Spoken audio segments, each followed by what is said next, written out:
Is it just me, or does it seem like shooting in daytime color temperature is just a little bit easier? Balancing your camera to 5600 Kelvin feels like the natural play.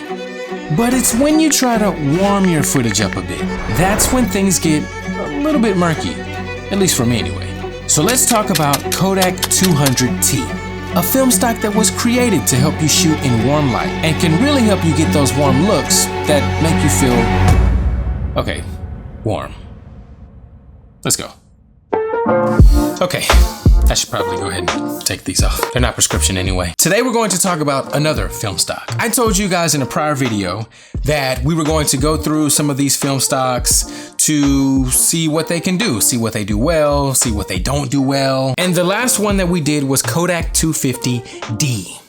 Today, we're going to talk about Kodak 200T, which is another film stock. And remember, this is film emulation. I'm not shooting real film. Okay. The T, as you may have already guessed, stands for tungsten. And so this film, though it does well in a lot of environments, really shines in tungsten settings, according to Kodak. This is not Chris saying this. This is what Kodak said. Now, whether or not Chris is doing a good job at applying these film stocks, that's a different story. I set up a scene/scenario to test this out, a setting that was heavily tungsten. In fact, it was all tungsten, warm color temperatures. Nothing was above 2700 Kelvin. I shot this on the Pocket Cinema Camera 6K Pro, and let me just pause right there.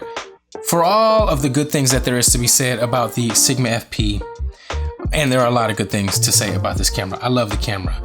This 6K Pro is just, I mean, the dynamic range, the way it handles shadows and highlights, and the functionality is just beautiful. Before we hop over to DaVinci Resolve, I think it might be helpful to kind of tell you the look that I was going for. I wanted to go for this warm, kind of golden look, to the point to where I was kind of pushing the look overboard just to see what would happen. But since these are raw files, if I did go overboard, which I did, it's something that's easily fixable in post with a simple slide to the left. So everything was shot, got everything recorded. Let's see how we can push this look and manipulate it in post-production.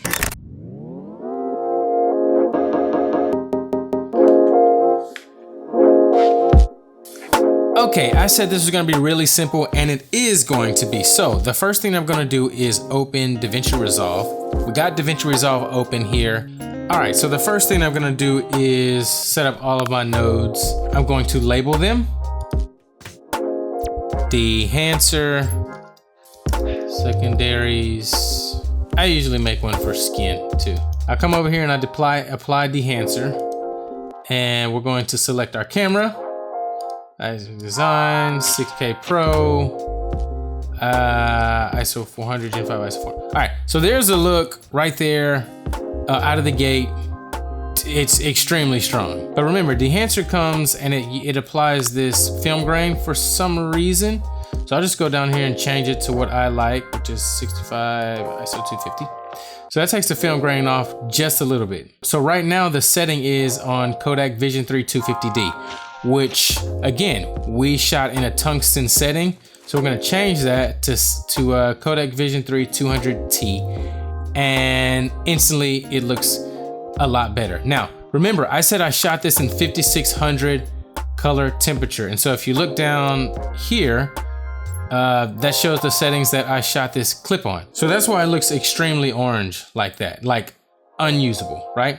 But all we have to do is come here and start pulling this back. Just pull it all the way back. And the more we pull it back, the more we get our camera's white balance to the color of the lights, the Kelvin temperature of the lights, which again was around 2700. So I'll just punch in 3200 and look at the difference that that makes. So at 5600, super orange, 3200, it starts to level out a little bit. And the color of your scene isn't as dramatic. If I came to 2700, now it's to the point to where you would call that white balance. And if you look at the scopes, right, it is not the red, it is still a little warm, but a lot of that is due to the actual colors in the clip and not so much the camera itself. And even if we dial it back just a tad bit more, 2500, let's go, that's 2500. Let's go 2400. So now we start to getting what you call like a perfect white balance, a neutral look, which doesn't look bad, right? But again, I was going for a very warm look. And this is right out of the camera. I have barely done anything, which is kudos and really giving a lot of credit to this sensor on the Blackmagic 6K Pro and how beautiful of an image this camera puts out without a ton of effort. I mean, you gotta have the right lens, right? You gotta set your scene up the right way. But if you get all that right, you don't have to put in a ton of effort. Okay, I'm gonna go back to that warmer look that I was going for. I'm gonna punch in 2600. And when I said that was simple and that was it, that's pretty much it. The only thing that I did was come to the first primary and adjust my lift, gamma, and gain. So I pulled that down slightly, brought the lift up just a little bit. This light right here was really bugging me. So I actually added another node to come fix that. So we'll do that right now. Hit Shift H, and we are going to isolate that light. Shift H again, and then we'll come here and we'll warm it up just a bit to match that other light. There we go. So now it's closer to the range of the other light. Let's see if we can come and give just a little more contrast.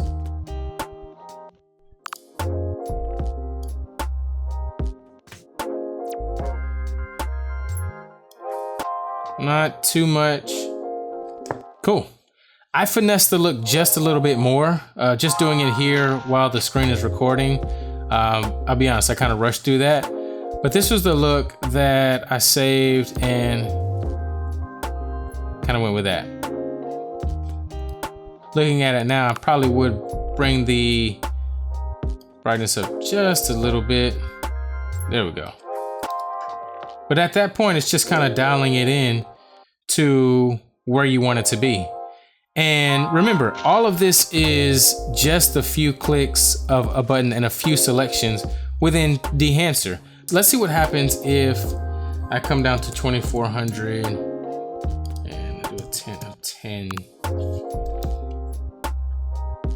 And I come here.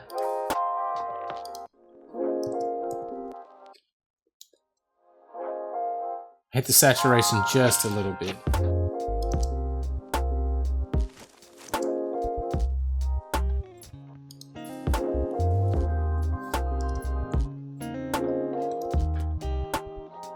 And that's me going back down to 2400, which is closer to a nice neutral white balance. And with just a little bit of saturation, I mean, yeah, that's a good looking scene. If there would have been one thing that I would change, I would probably try to bring some color into this scene to see how this film stock reacts with, you know, reds, with blues, oranges, vibrant colors, just to see really what would happen. But I decided to go with, I mean, the color palette of the room was really like a black, white, and golden colors. So I put on a black shirt so that I would pop off the background. But anyway, again, just testing things out to see what happens. And I think it looks really good. All right, that's it. Up next, Ektachrome.